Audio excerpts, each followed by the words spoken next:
You know, I've been gaming for a very long time. Like, since maybe 1993 was when I first picked up a game. And I want to talk about what made me a gamer. I'm young, but I've still lived through that era that if you call yourself a gamer over the age of 10, you're a loser. You're like a big geek that in a movie you'd be pushed into lockers and locked in over the weekend and starved to death. That's the kind of world I grew up in, man. I remember I got in an argument once with a girl, and she ended or attempted to end the argument. I went after her eyebrows after this. She attempted to end the argument with, "Why don't you go play the PlayStation 2? What the hell was that? PlayStation 2 was awesome. Best console ever made. Of course I'm gonna go play PlayStation 2. That's like saying, hey Chris, why don't you go eat some ice cream? Hey, why don't you go win the lottery? What the fuck? Go play the PlayStation 2. Yeah, I think I made her cry after that. I really went after her eyebrows. I was like, they look like caterpillars that got mushed together and then stretched out through a black hole. But I'm gonna talk about things that I love, that made me a gamer, things that made me go from, yeah, this is cool, to I love this. And before I do that, I just want to do two little things, two little shout outs. The first one goes to Psycho Gamer. Man, you are new to my channel. Not super new, but you are new. And I've noticed you like a hurricane, because you comment on a lot of my videos. And I hope you're pressing the like button, because if you do, then I like you even more. But you have shown, honestly, you've shown a lot of support to me. Thank you. You rock. And like everybody else, don't be jealous. Don't be jealous. I've thanked every one of you at one point or another. Calm down. It's his time. Psycho Gamer with your Rikimaru avatar. Thank you. And you got good tasting video game characters. And the second one goes out to Twitter, because I don't think she ever comments on my videos. I hate you. But no, the second one goes out to Twitter. Karen Samways. Karen Samways, I remembered. You have been tweeting and like retweeting and favoring my Life is Depressing walkthrough, and that's been helping me quite a bit, I'm sure. So your support is definitely noticed as well. So thank you, you two guys. Boom. And now piss off. I need to talk about some stuff. So I started game. My very first game that I remember playing, Columns on the Sega Mega Drive. It was like 92, 93, and immediately after that, Sonic the Hedgehog 1, which I know Sonic has like a crazy fan base. You guys are nuts, but I'm not judging you on anything. But to me, just to me, the only Sonic game is Sonic 1. I played Sonic 2. The Super Sonic thing sent me off the screen way too fast, and I kept dying. It was crap. And I never played anything else after that because it just looked horrible. 3D Sonic, not for me. It's like 3D Pac-Man. Who wants to play 3D Pac-Man? Nobody. That's why it doesn't sell anymore. Miss Pac-Man, one of the most popular games of the 80s.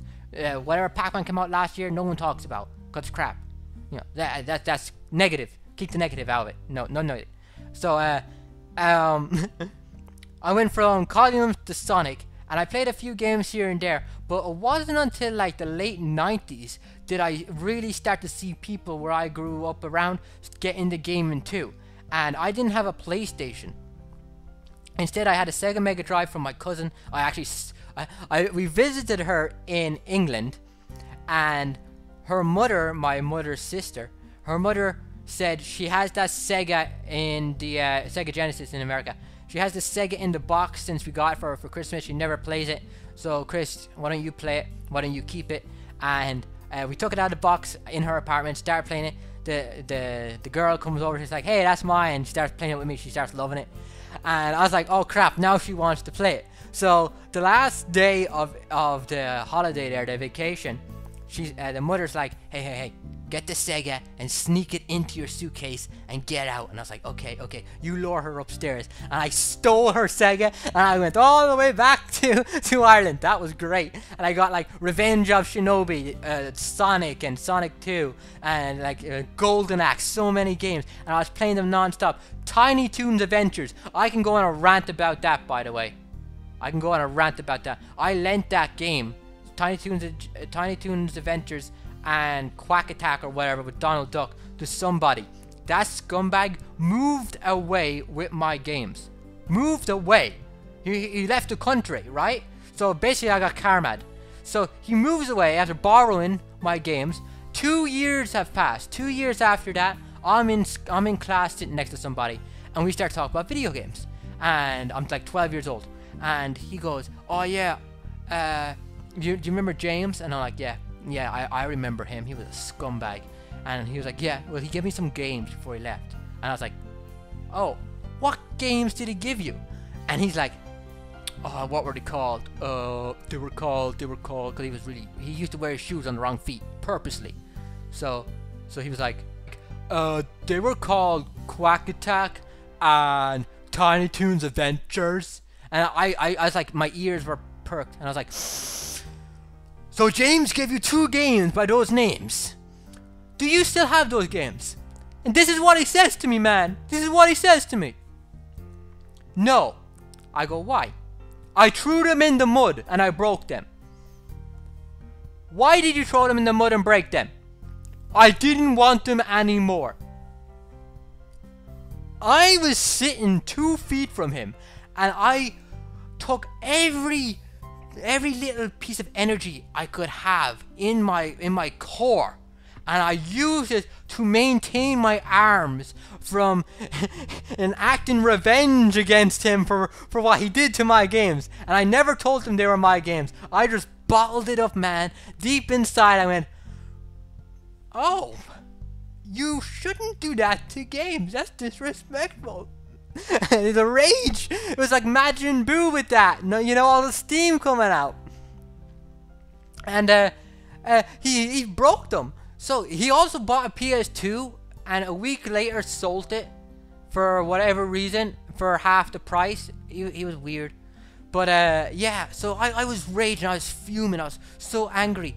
And it was around that time that this is actually a few years beforehand. I was 9, 10. Around that time that some friends at the time bought a PlayStation 1, and they had like 300 games, like Wild Arms, or was it Wild 8 or something, and it was like tons of games. And I started playing it, and I liked it. I wasn't super into games, but I liked it. And he goes, "Why don't you start playing some of these games?" And I was like, "Yeah, okay, I'll play Legend of Dragoon." We started playing the demo of Final Fantasy 7. We started playing some of that, and Grand Theft Auto 1. So he gets a game because we were kids. We were big in the superheroes, still am. But this is before they got good, you know, before the movies started getting halfway watchable. And Spawn came out, and it was a bad movie, but we were kids and we loved it. So we're watching it. We're like, "That's great. I want to play that." Spawn the Eternal, the video game, was shortly released afterwards. Terrible game on the PlayStation 1. Complete garbage. But we liked it. We liked it because it was Spawn, so we bought it. And I bought my own copy, and he let me borrow his PlayStation. So I borrowed Spawn, and I bought Small Soldiers, which is actually better than the movie. And I played those non-stop for a year. And even though I played them for a year, I didn't have a deep connection with games until one day we get a demo disc. Because back then, demo discs were a big thing, man. You get a demo disc with like 30 games on it, play it non-stop. And on that disc was a game called Metal Gear Solid. And Metal Gear Solid changed everything.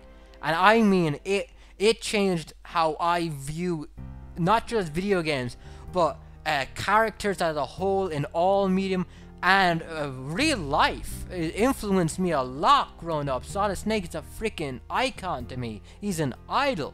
And that game was such a big emotional impact on my life.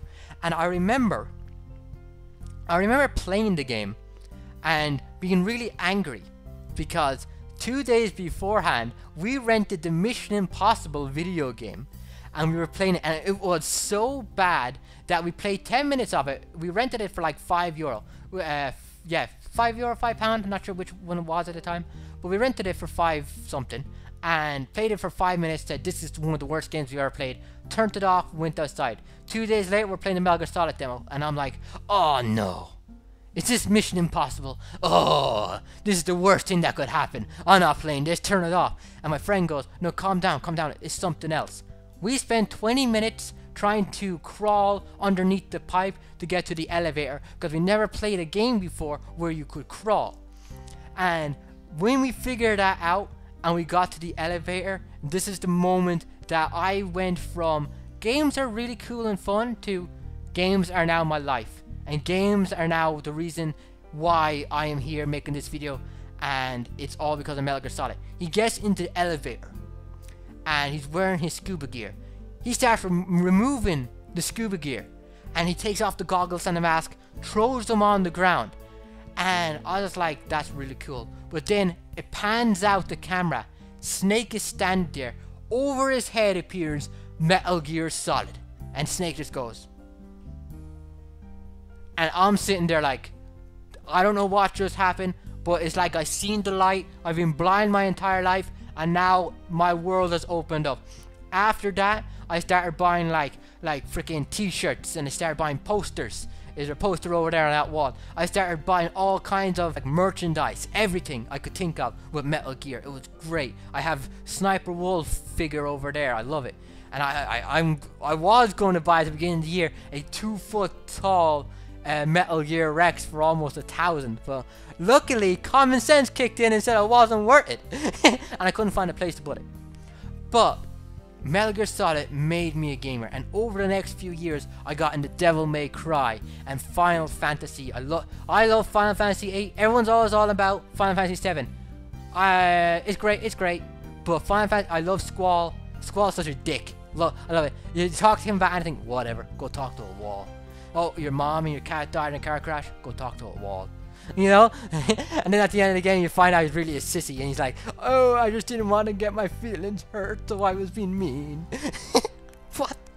But I got into all these games like Devil May Cry and Final Fantasy, and I got into Grand Theft Auto Vice City, is my favorite Grand Theft Auto of all time, and all these other amazing titles. And then last generation, the PlayStation 3, Xbox generation, a new type of game came out that changed everything for me.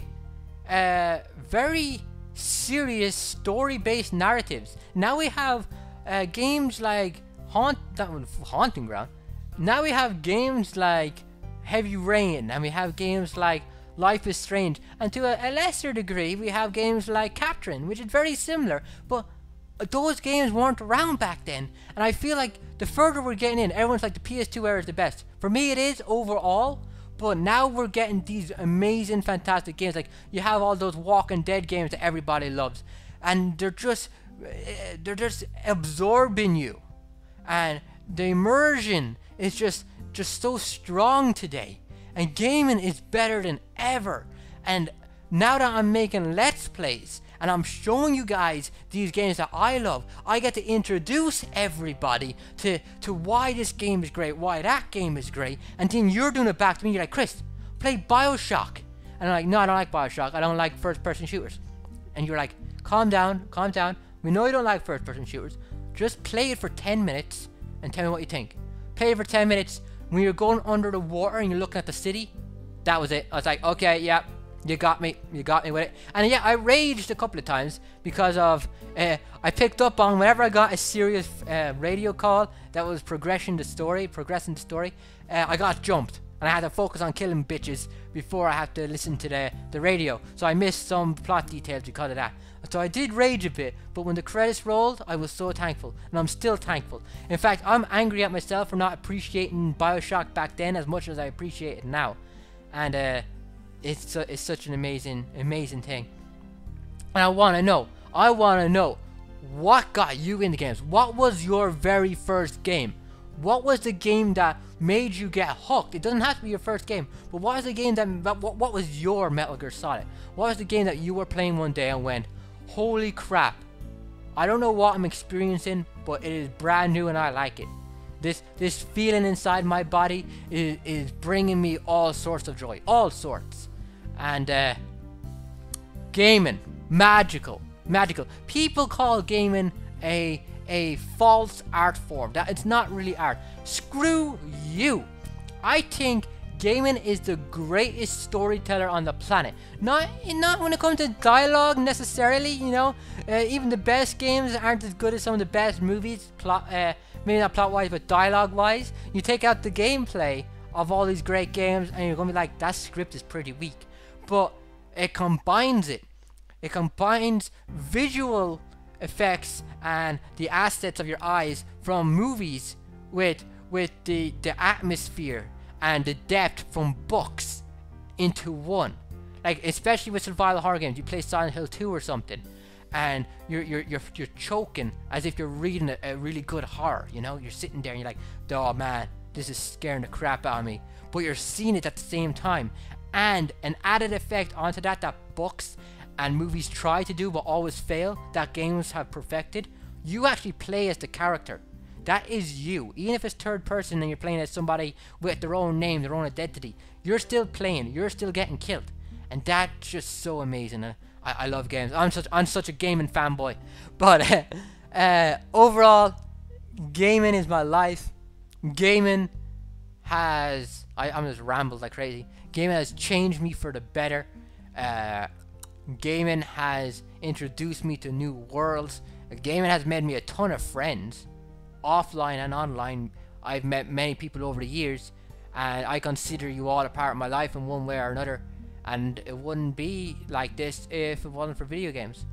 So if I were someone that drank alcohol, I'd lift my glass to... Wait.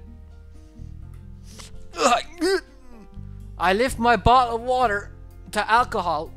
Wait, what? To games? And may we play better games in the future. May they continue to evolve. And maybe get a bit more difficult, you know, stuff with the hand holding. If I had to play another game where the first 20 minutes is me walking behind someone who's walking really slow and then telling me what the square button does, I'm gonna freak out. I don't need that. I don't need that. Freaking 25-year vet nearly. Sort of. 19 years. So that's it. That's all I wanted to talk about. Just wanted to rant. The reason you're not getting an actual game today is because my recorder screwed up and I'm too lazy to record right now. So bye bye. Many hugs to my friends from around the world. And don't forget, I want to know your first game. I want to know the game that made you a gamer. And I want to know the game that means the most to you in here. Okay.